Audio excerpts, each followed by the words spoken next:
opportunities that Ash has given us on a daily basis are the same ones that are not available to others throughout their lifetime.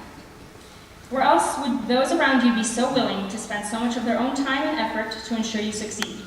English teachers willing to stay up till 8 every day after school to help students freaking out over their written tasks.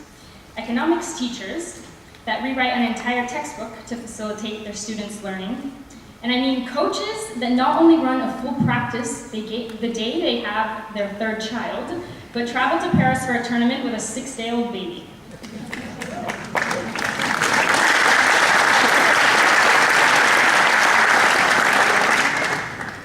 Last year, on a flight back to The Hague from a tennis tournament in Vienna, a woman that sat in front of Ash graduate Jessica Bank, who's here today, she turned to us and she said, "I've never heard high school students speak the way you do."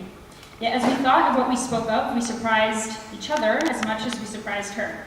On that 1-hour flight, we reflected on the state of the Crimea crisis. I read my history essay about the origins of the Cold War to her. We debated about the distinction between ignorance and stupidity. And as if that hadn't been enough, Jessica ended the conversation by telling me that the best part of being done with school was that she had more free time to read Ernest Hemingway. And let me clarify, this was definitely not our typical conversation, but a pithy remark from a stranger served as a moment of realization that highlighted the value of our Ash International education. It's valuable in that the poverty cycle is not some abstract economic concept on page 300 of a textbook. It is unfortunately the way of life of millions that many of us have witnessed firsthand, both living abroad and on our service trips to Tanzania and Thailand. And that the best lessons in history are those that speak to present, everyday life, like the time Mr. Saman told us that idolizing an individual person is not as fulfilling as upholding the ideals which that individual represents. And in that if there's any way to make a simple analogy out of a difficult scientific concept, Mr. Dupuy will find it. And even in the times when us poetry students have wondered how on earth a tree branch could represent the subjugation of the female population, I have realized that we have learned how to learn. And we've been taught not so much what to think, but how to think. And that is the true measure of our Ash education. So I want to thank my dad for letting me come back, my mom for never having failed to send me to school with a packed lunch, and I want to thank the teachers for embracing my tardies, the coaches, the musical conductors, and most importantly, the class of 2015. If you look at our class's Facebook page, it says a lot about us as a grade.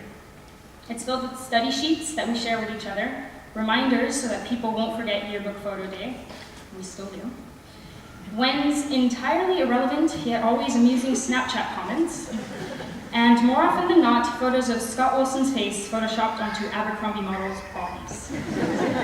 So, although our class may not necessarily be characterized by our closeness or our affinity for partying, it is certainly characterized by our willingness to help one another.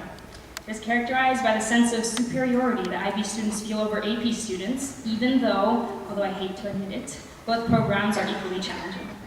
And it's characterized by our misuse of the plethora of British slang that Jake Regan has expanded our vocabularies with.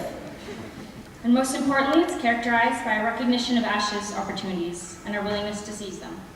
So whether you can sing like Brian, write impressively insightful Instagram captions like Laura, or somehow incorporate the geopolitics of every African nation to win every single argument like Owen, there is a talent, an ambition, and a drive within all of us, however big or small, and in whatever area of life.